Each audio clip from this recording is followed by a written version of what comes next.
stratégie nationale de lutte contre l'hypertension artérielle, c'est un plan opérationnel qui a été élaboré et qui part donc du plan intégré de lutte contre les maladies non transmissibles qui a été élaboré.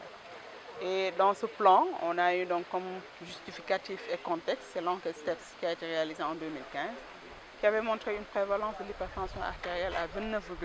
Donc ça veut dire sur 10 personnes, 3 sont hypertendus.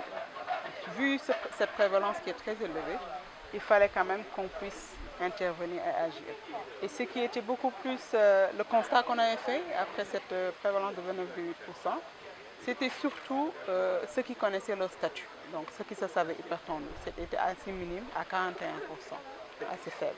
Et parmi ces gens qui étaient hypertendus, seulement 17% étaient sous traitement.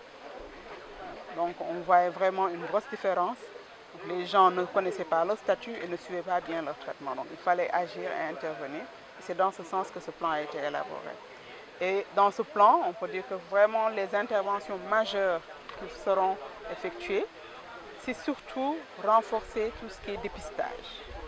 Dépistage, donc à travers ce dépistage, c'est surtout donc aller au sein de la population, leur faire connaître c'est quoi cette maladie et les inciter à aller se faire dépister, connaître leur tension artérielle et connaître aussi les facteurs de risque associés à cette hypertension artérielle, que sont donc l'obésité, le surpoids et surtout la mauvaise alimentation qui est trop riche en sel, en gras donc, et trop sucrée.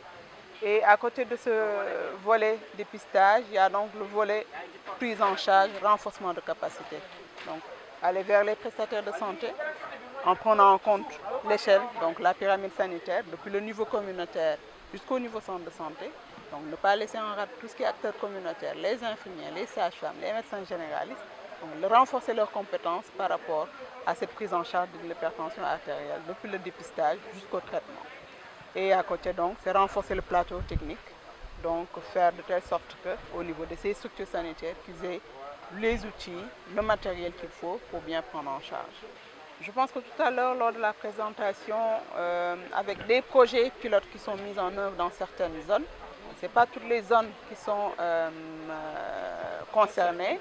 Là, nous avons un projet qui se réalise à Dakar dans 4 districts, qui est un projet d'initiative de santé urbaine pour la lutte contre l'hypertension artérielle.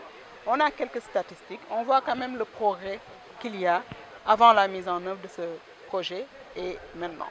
Nous voyons que maintenant, ils dépistent beaucoup plus les personnes et que ces personnes sont beaucoup plus observantes par rapport au traitement. Et nous espérons que ces chiffres vont aller de plus en plus vers le meilleur et pour pouvoir après évaluer ces projets et passer à l'échelle au niveau du CND.